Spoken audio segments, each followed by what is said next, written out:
It's one of the highest profile murder cases in Hawaii's history. So when Peter Kema Sr. goes on trial next month, how hard will it be to find a fair and impartial jury?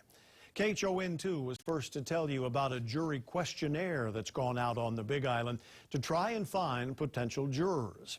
Peter Boy Kema Jr. disappeared 20 years ago, and for years his parents have been the prime suspects.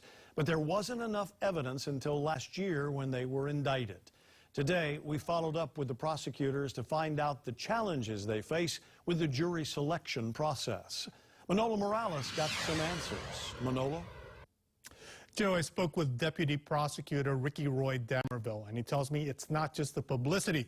Because the case involves domestic violence, that makes it even harder to find jurors. We've learned that the state judiciary sent out 500 questionnaires to prospective jurors on the Big Island, which is the typical amount for a high-profile case. Questions include whether they've heard of the case. If so, do they have an opinion on whether Peter Kema Sr. is innocent or guilty? And if they feel they can be fair as jurors.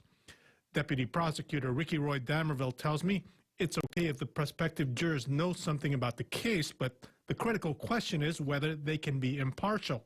If you had an overwhelming number of prospective jurors who said point blank that they couldn't be impartial, well, then, Houston, you have a problem.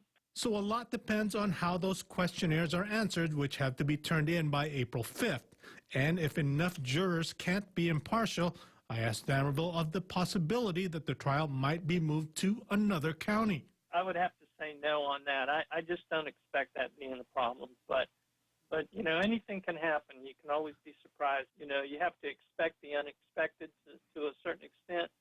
But I think we're going to get a fair and impartial jury.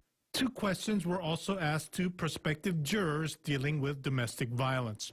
In December, Peter Boy's mother, Jaylin Kema, pled guilty to manslaughter and agreed to testify against her husband.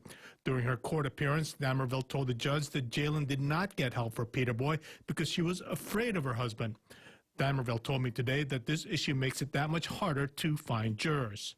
Domestic violence, people have very strong feelings, and some have bad memories of bad experiences in their own lives, which can affect their ability to be fair and impartial.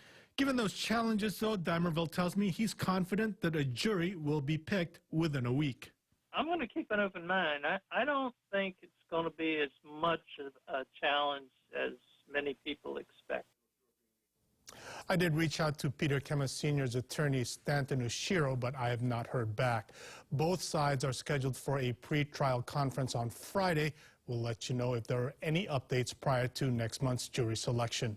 Manolo Morales, KHON2 News.